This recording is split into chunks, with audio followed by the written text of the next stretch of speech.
رب اشرح لی صدری ویسر لی امری واحلل عقدۃ من لسانی یفقہوا قولی ربنا زدنا علما۔ بسم اللہ الرحمن الرحیم۔ سورۃ الاسراء یا سورۃ بنی اسرائیل اور سورۃ الکہف یہ ہمارے آج کے سبق میں انکلوڈ ہوں گی۔ سورۃ الاسراء مکمل پڑھی جائے گی اور سورۃ الکہف وہ کل کے سبق تک ہم لمبی کریں گے۔ بسم اللہ الرحمن الرحیم۔ سبحان الذي أسرى بعبده ليلا من المسجد الحرام إلى المسجد الأقصى الذي باركنا حوله لنريه من آياتنا إنه هو السميع البصير وآتينا موسى الكتاب وجعلناه هدى لبني إسرائيل ألا تتخذوا من دوني وكيلا۔ بنی اسرائیل کے بارے میں آپ سب ویل اویئر بھی ہوں گے اور فیملیئر بھی ہوں گے۔ آپ کو پتہ چل گیا کہ وہ قوموں کے عروج و زوال کی جو ایک اصول ہیں وہ اللہ تعالیٰ نے اس قوم کی بیڈ اگزامپل کے ذریعے ہم تک پہنچائے تھے۔ آپ نے پہلے پارے میں بھی، چھٹے پارے میں بھی، 9ویں پارے میں بھی بڑی ڈیٹیل میں ان کے بارے میں اسٹڈی کیا ہے کہ وہ کام چور لوگ تھے، وہ ہٹ درم تھے، وہ ضدی تھے، وہ بہانے باز تھے، ہیلا ساز تھے، نبی کی بات نہیں مانتے تھے، عہد شکن تھے، کتاب پر عمل نہیں کرتے تھے۔ ان بری باتوں کا ایک لازمی نتیجہ یہ نکلتا ہے کہ پھر اللہ تعالیٰ انسان سے ان انعامات کو واپس لے لیتے ہیں جو اللہ تعالیٰ نے اس قوم پر کی ہے۔ تو یہی وہاں پر ہوا بنی اسرائیل کے واقعے میں۔ لیکن اس کے واقعے سے پہلے جو سٹارٹ والی ہماری آیت نمبر 1 ہے، اس میں اس واقعہ معراج کے حوالے سے قرآن پاک نے ریفر کیا ہے۔ پاک ہے وہ ذات جو ایک رات اپنے بندے کو سیر کروائی اس نے مسجد حرام سے مسجد اقصیٰ کی طرف۔ جو واقعہ معراج ہے اس صورت میں، اس کے بارے میں اگر آپ، یہ تو بہت ڈیٹیل میں ہم پڑھ سکتے ہیں اور اس میں تو کافی ڈسکشن ہو سکتی ہے، لیکن میں آپ کو مختصر سے الفاظ میں بتا دیتی ہوں۔ رسول صلی اللہ علیہ وآلہ وسلم کی اپنی کزن جو حضرت علی کی سسٹر تھیں ام ہانی، ان کے گھر میں وہ سو رہے تھے، تو ایک آنے والا آیا، رسول صلی اللہ علیہ وسلم نے فرمایا، پھر وہ اللہ کے نبی صلی اللہ علیہ وسلم کو وہاں سے اٹھا کر لے گیا۔ پھر وہاں سے وہ پہلے مسجد اقصیٰ گئے۔ مسجد اقصیٰ کا مطلب ہے دور والی مسجد، کیونکہ وہ اس وقت جتنی بھی مساجد تھیں حرم سے، ان میں سب سے دور کی مسجد تھی، اور وہ رسول صلی اللہ علیہ وسلم ام ہانی کے گھر میں حتیم کعبہ میں لے جایا گیا۔ پھر حتیم پر سے آپ کو براق پر سوار کر کے مسجد اقصیٰ یعنی بیت المقدس تک پہنچایا گیا، اور چونکہ سفر کی ابتدا حتیم سے ہوئی تھی اس لیے اس کو مسجد حرام سے مسجد اقصیٰ تک کے سفر کا ذکر کیا گیا۔ پھر بیت المقدس سے سیڑھی کے ذریعے، اس معراج کے ذریعے، پھر براق پر بیٹھ کر 7 آسمانوں سے گزر کر سدرۃ المنتہا، جو کہ آخری 7ویں آسمان پر ایک بیری ہے، بیری کے درخت جیسا ایک درخت ہے وہاں پر، جہاں پر ہر مخلوق کی آخری حد ہے، جہاں سے آگے کوئی بھی نہیں جا سکتا۔ پھر سدرۃ المنتہا سے آگے اللہ سے ملاقات، اور پھر راستے میں مختلف انبیاء سے ملاقات ہوئی۔ حضرت آدم سے ہوئی، حضرت یوسف سے ہوئی، حضرت عیسیٰ سے ہوئی، حضرت موسیٰ سے ہوئی، اس کے بعد حضرت ہارون سے ہوئی، اس طرح حضرت ابراہیم سے ملاقات ہوئی۔ تو ان سارے نبیوں سے بھی اللہ تعالیٰ کے نبی نے ملاقات کی۔ پھر جنت اور دوزخ کا مشاہدہ حضرت جبرائیل نے کروایا ان کو، جیسے سیر کرواتے ہیں حضرت جبرائیل، اس سفر میں ان کے گائیڈ تھے، اور وہ ان کو لے کر جا رہے تھے مختلف آسمانوں سے گزار کر، پھر نبیوں سے ملاقات کروا رہے تھے، جنت اور دوزخ کا مشاہدہ کر رہے تھے، اور جو چیزیں آپ دیکھ رہے تھے آپ ان کو ایکسپلین بھی کر رہے تھے حضرت جبرائیل کہ اس گناہ کی وجہ سے عذاب ہو رہا ہے اور اس کی یہ وجہ ہے۔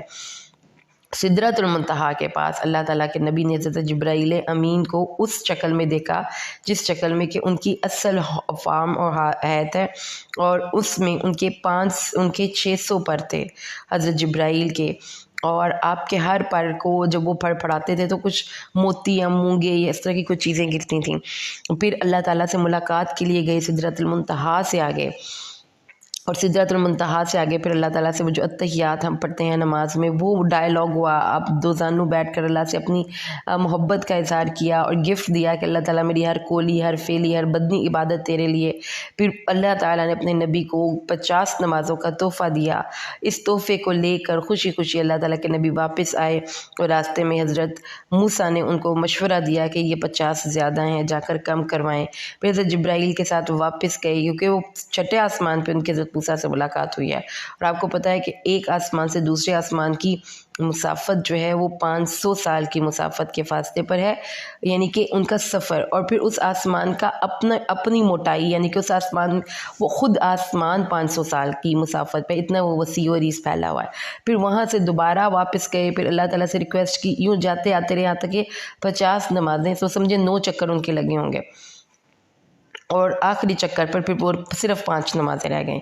پھر اس کے بعد وہ واپس پلٹ کر بیت المقدس آئے، پھر یہاں پر آ کر آپ نے امام الانبیاء بن کر تمام نبیوں کے ساتھ نماز ادا کی، اور امامت کے، اور پھر اس کی تفصیلات جو ہیں وہ آپ کو حدیث کی کتابوں میں بھی مل جائیں گی، سورۃ النجم میں بھی مل جائیں گی۔ تو یہ واقعہ الاسراء والمعراج، اسراء اور معراج ہے، یہ 2 واقعے ہیں۔ اسراء وہ جو مسجد حرام سے مسجد اقصیٰ کا سفر تھا، اور پھر مسجد اقصیٰ سے آسمانوں کا سفر تھا، اور پھر وہاں سے ایک ہی رات کے مختصر سے حصے میں اللہ کے نبی جا کر آسمانوں کے مشاہدے کر کے، اللہ سے ملاقات کر کے 5 نمازوں کا تحفہ لے کے واپس آ گئے۔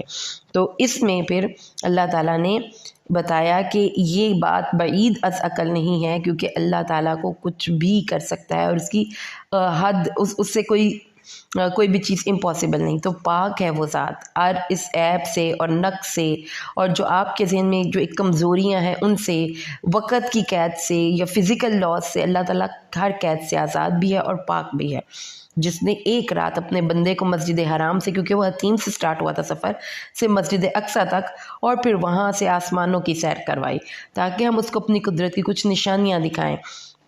اور پھر میں نے جو آپ کو بتایا بنی اسرائیل نام ہے سورت کا، تو اس لیے اس میں بنی اسرائیل کی قوموں کے عروج و زوال کا ایک بالکل اجمالی سا ذکر آپ پڑھیں گے۔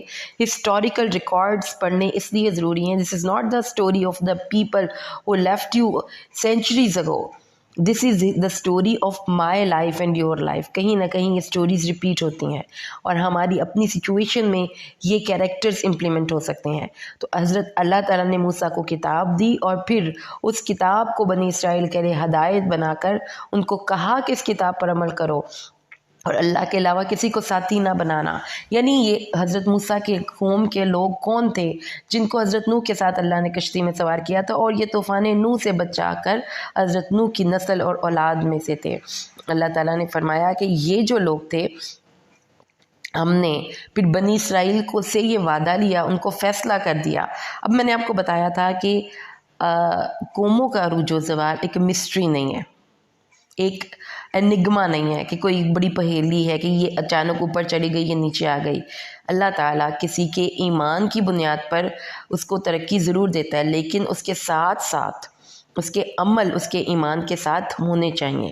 اگر ایمان والا ایلیمنٹ اس میں سے مائنس ہو جائے لیکن عمل ٹھیک ہوں تو بھی وہ قوم ترقی کرتی ہے، یعنی ان کے اندر اخلاقیات ہوں، وعدہ پورا کرنے کی صفت ہو، ظلم نہ ہو، انسانوں کے حق میں ناانصافی نہ ہو، وہ کام کرنے والے ہوں، وہ کام کو پورا کر کے دکھانے والے ہوں۔ تو دیکھیں اس وقت پوری دنیا میں جو کہتے ہیں کہ چائنیز لوگ بہت ہارڈ ورکنگ ہوتے ہیں، تو ان کی اکانومی کہاں آگے جا رہی ہے؟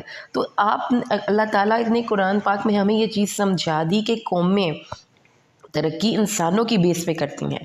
اگر ہماری قوم نیچے جا رہی ہے تو اس کی وجہ ایک واحد صرف خالی حکمران نہیں ہے، اس کی وجہ ہم میں سے ہر وہ بندہ ہے جو اپنی جگہ پر کام درست نہیں کر رہا۔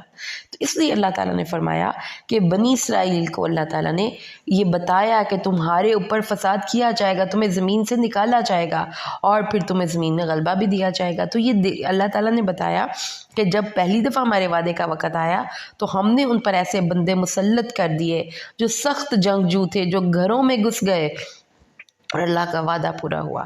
ہم ان چیزوں کو نہیں سمجھ سکتے نا، کیونکہ ہم ان کو اوپر اوپر سے سمجھتے ہیں۔ قرآن ہمیں ان کی روٹ کاز بتاتا ہے کہ عزت اور ذلت یہ انسان کے اپنے ہاتھ میں ہے، کہ انسان جب اللہ کے حکموں کے مطابق زندگی بسر کرتا ہے تو وہ معزز ہو جاتا ہے، اور جب اس کی زندگی سے اللہ کا حکم نکل جاتا ہے تو خاص طور پہ وہ قوم جو حامل کتاب ہو، وہ کتاب کو جب پسے پچھ ڈالتی ہے تو پھر تو اللہ تعالیٰ اس کو دنیا کے لیے نشان عبرت بنا دیتے ہیں، جیسے یہود و نصارہ کو اللہ تعالیٰ نے بنایا۔ تو اللہ تعالیٰ نے فرمایا پھر وہ گھروں میں گھس گئے اور انہوں نے ان کی چادر چار دیواری کا تحفظ پامال کیا، ان کی عورتوں کو قید کر لیا، ان کے بچوں کو مار دیا۔ یہ ساری آپ نے یہ جو ہسٹری ہے یہاں پر ریکارڈ کی گئی ہے، اور یہ کوئی بات ایسی نہیں ہے کہ جو کہ ہسٹری سے پروف نہ ہو. You can bring historical proofs اس بات کے جواب میں. اور پھر اللہ تعالیٰ نے ان کو غلبہ دیا، یعنی کہ اللہ نے ان پہ رحم کیا. پھر ہم نے ان کو بیٹے بھی دیے، مال بھی دیا، اور نفری بھی زیادہ کر دی، لیکن انہوں نے پھر وہی کیا. تو اللہ کی کتاب کو پس پش ڈالنا یہ ایک وجہ ہوتی ہے حامل کتاب قوم یا الہامی کتاب کی حامل قوم کے زوال کی. آپ اس کی وجہ اکانومی میں ڈھونڈ لیں، آپ اس کی وجہ سیاست میں ڈھونڈ لیں، آپ اس کی وجہ کسی اور جگہ میں ڈھونڈ لیں، لیکن حقیقت یہ ہے کہ کتاب پر عمل کرنے سے ترقیاں ملتی ہیں. جب کتاب زندگی سے نکلتی ہے تو زندگی کی برکتوں کے دروازے آپ اپنے ہاتھ سے بند کرتے ہیں. پھر جب دوسری دفعہ اللہ تعالیٰ نے فرمایا میں کسی انسان کسی بھی قوم کو نیچا اوپر نہیں کرتا، یہ تمہارے اپنے ہاتھوں میں ہے. اگر تم صحیح طریقے سے چلو گے تو تمہیں بھی ترقی ملے گی.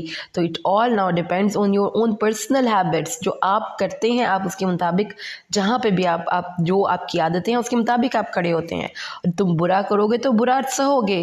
اور جب دوسرے وعدے کا وقت آیا، یعنی برائی جب انہوں نے کی تو پھر ان سے چھن گیا اقتدار بھی، طاقت بھی، ان کے ملوکیت بھی، وہ مغلوب ہوئے. پھر ان پہ قوم غالب آئی جو پہلی دفعہ سے زیادہ سخت جنگجو تھے. وہ ان کے گھروں میں گھس گئے، ان کی مسجدوں میں گھس گئے، ان کو انہوں نے تباہ و برباد کر دیا. یہ ہارڈ ہارٹڈ لوگ، یہ ظالم لوگ جن کو کہ کوئی ان کے دلوں میں رحم نہیں ہوتا، یہ کیوں مسلط کر دیے جاتے ہیں؟ ہماری قوم میں بھی یہ آج بھی آپ دیکھیں جو ہو رہا ہے ہمارے پاکستان میں، یہ کیا ہو رہا ہے اور یہ کیوں ہو رہا ہے؟ اس کی وجہ کیا ہے؟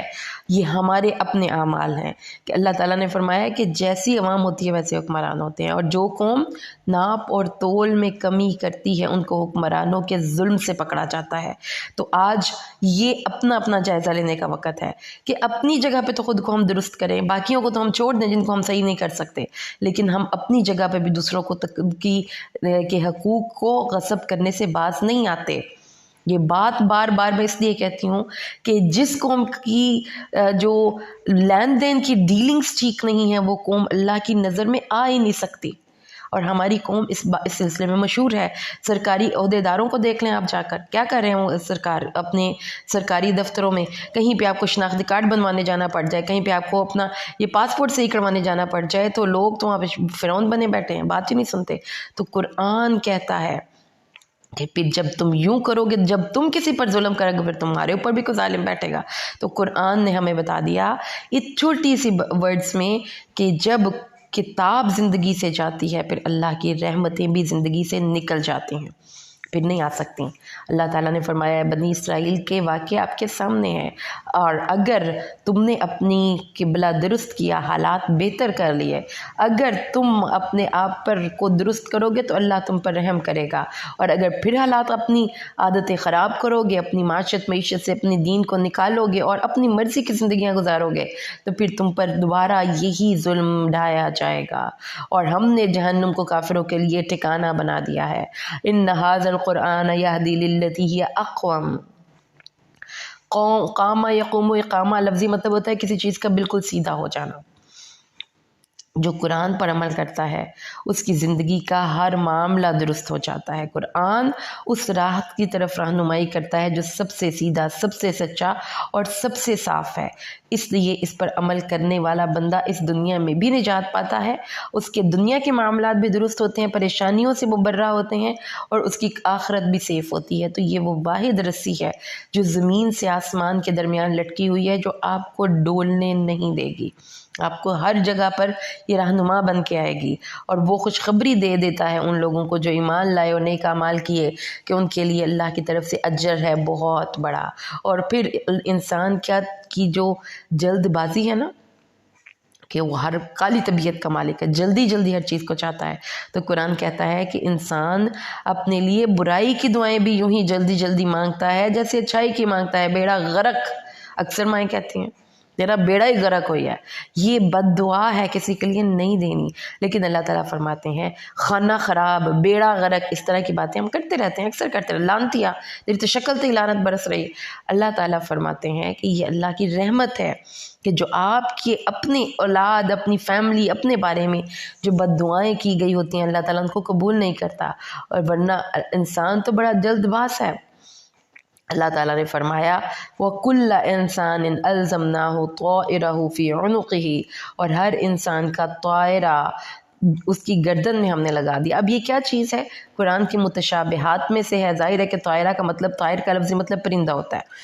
تو کوئی جب قرآن نازل ہو رہا تھا تب ڈیجیٹل چیزوں کی آٹو ریکارڈنگ کا کوئی سسٹم سوچ بھی نہیں سکتا تھا. جو آج آپ اور میں سوچ سکتے ہیں کہ جو CCTV کیمراز ہوتے ہیں اس میں آٹو ریکارڈ کا آپشن ہوتا ہے، کبھی کبھی کسی موبائل میں بھی ہوتا ہے. تو یہ میں بھی کہ کوئی اس طرح کا سسٹم اللہ نے ہماری گردنوں میں لگایا ہوا ہے جس میں آپ کی ہر چیز آٹو پہ ریکارڈ ہو رہی ہے، کیونکہ وہ والا سسٹم یا وہ ڈاٹا قیامت والے دن اللہ تعالیٰ نے نکال کر ہمارے سامنے رکھنا ہے اور کہنا ہے کہ یہ دیکھو، اپنی آنکھوں سے دیکھو، یہ تمہارا ڈیٹا ہے جو ہم نے کمپائل کیا ہے، اور آج اپنی کتاب کو خود پڑھ لے اور تم آج اپنے اوپر خود نگران کافی ہو. خود ہی دیکھ لو تم نے کیا کیا ہے، تمہاری ہر چیز ریکارڈڈ فارم میں تمہارے سامنے موجود ہے. تو اللہ تعالیٰ نے فرشتوں سے لکھوا بھی رہے ہیں، ڈاکیومنٹیشنز بھی ہو رہی ہیں اور ساتھ ساتھ ریکارڈنگ بھی ہو رہی ہے، یعنی کہ آپ کی آڈیو ویڈیو ریکارڈنگ آٹو پہ زندگی کی سارے لمحوں کی. اللہ تعالیٰ فرماتے ہیں جو ہدایت پاتا ہے تو اپنے ہی لیے ہدایت پاتا ہے. اللہ تعالیٰ کی ذات پر کوئی احسان نہیں، اور جو کوئی گمراہ ہوتا ہے تو اپنے لیے گمراہ ہوتا ہے. تو آج آپ صبح اٹھے تھے، آپ نے منہ دھویا تھا، دانت صاف کیے تھے، نہائے تھے، کپڑے چینج کیے تھے، بھوک لگی، کھانا کھایا. کیوں کر رہے ہیں سب کچھ؟ آپ سیلف کیئر کرتے ہیں. آپ کو بیمار ہوں آپ جا کے ویکسینیشن کرواتے ہیں. اگر آپ کو کوئی پریشانی آئے آپ جا کر ڈاکٹر سے علاج کرواتے ہیں. کیوں کرواتے ہیں؟ آپ اپنی سیلف کیئر کرتے ہیں. تو یہی سیلف کیئر کی ایک فارم یہ ہے کہ اللہ کی کتاب کو زندگیوں میں شامل کریں، صرف تلاوت نہیں، اس کے معنی اور اس پر عمل. پھر اللہ تعالیٰ فرماتا ہے کہ جب تم کسی کو گمراہ کرتے ہو تو ہر کوئی بھی انسان کسی دوسرے کے گناہ کا بوجھ نہیں اٹھائے گا، اس لیے کسی اور کو رسپانسیبل نہیں آپ کہہ سکیں گے کہ اس کی وجہ سے میں نے قرآن نہیں پڑھا ہے، اس کی وجہ سے میں نے دین پر عمل نہیں کیا. اور اللہ تعالیٰ فرماتے ہیں کہ جب اللہ تعالیٰ نے جو اس جلدی جلدی دنیا کی چاہت کرتا ہے نا، اس کو دنیا تو مل جاتی ہے لیکن آخرت نہیں ملتی. اللہ تعالیٰ کی آخرت کے لیے اس دنیا میں رہ کر چاہت بھی کرنی پڑے گی اور کام بھی کرنا پڑے گا. اگر آپ نے دنیا چاہی تو دنیا اس دنیا میں آپ کو دے دی جائے گی. اللہ تعالیٰ کسی انسان کو جس طرف، اللہ تعالیٰ فرماتے ہیں جو جس راستے پر چلنا چاہتا ہے، چوائس کرتا ہے، اس راستے پر چلنا ہم اس کے لیے آسان کر دیتے ہیں. کوئی ڈاکو ہے، وہ ڈکیتی ڈالنا چاہتا ہے، اس کو ساتھی بھی مل جاتے ہیں، اس کو اسلحہ بھی مل جاتا ہے. کوئی اگر سٹیج ڈانسر ہے تو وہ سٹیج پہ ڈانس کرنا چاہتی ہے تو اس کو سارے وہ ڈائریکٹرز بھی مل جاتے ہیں اور سارا لوگ مل جاتے ہیں. تو جو کرپٹ ہیں ان کی کرپشن چینز میں ہاتھ ملانے کے لیے لوگ مل جاتے ہیں. جس راستے پر آپ چلنا چاہتے ہیں اللہ تعالیٰ اس راستے پر آپ کو چلنا آسان کر دیتا ہے، لیکن اس کے لیے آخرت نہیں ہے. یہ فائنل بات ہے، اس لیے چوز وائزلی. جو جس راستے پر چلنا چاہتا ہے اللہ تعالیٰ اس راستے پر چلنا اس کے لیے آسان کر دیتا ہے. اور جو دنیا، اب دیکھیں یہ جوڑوں کی شکل میں ہے نا قرآن کی آیات. اللہ تعالیٰ نے فرمایا دنیا کی کوشش کرنے والے لوگ صبح اٹھیں گے، دنیا کو اپنا مطمئن نظر رکھیں گے، اس کے لیے ساری پلاننگ کریں گے، مکمل طور پر ایکسل کرنے کی کوشش کریں گے، اپنی آپ کو اپ گریڈ رکھیں گے، اپ ٹو ڈیٹ رکھیں گے.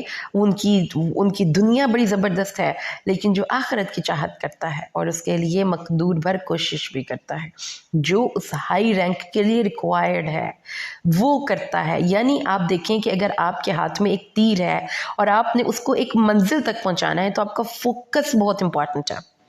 زندگی میں فوکس بہت امپورٹنٹ ہے. جس چیز پہ آپ کا فوکس ہوتا ہے پھر باقی ساری چیزیں آپ کے فوکس سے آؤٹ ہو جاتی ہیں. تو جب دنیا فوکس میں ہے تو آخرت آؤٹ ہوگی، اور جب آخرت فوکس میں ہے تو دنیا آؤٹ ہوگی. اب یہ سمپل سی بات ہے، دو چیزیں سائملٹینیسلی آپ کے فوکس میں. السلام علیکم، آپ کہہ رہے ہیں آپ کا مائک آف ہے، آپ نے خود کیا ہے یا غلطی سے تو نہیں ہو گیا؟ اب ٹھیک ہے؟ جی آ رہی ہے، اب آواز آ رہی ہے، آپ کا مائک آف ہو گیا تھا. اچھا ٹھیک ہو گیا، سوری. اچھا جی، کہاں تک اللہ تعالیٰ نے فرمایا، کہاں تک آپ لوگوں نے سنا ہے؟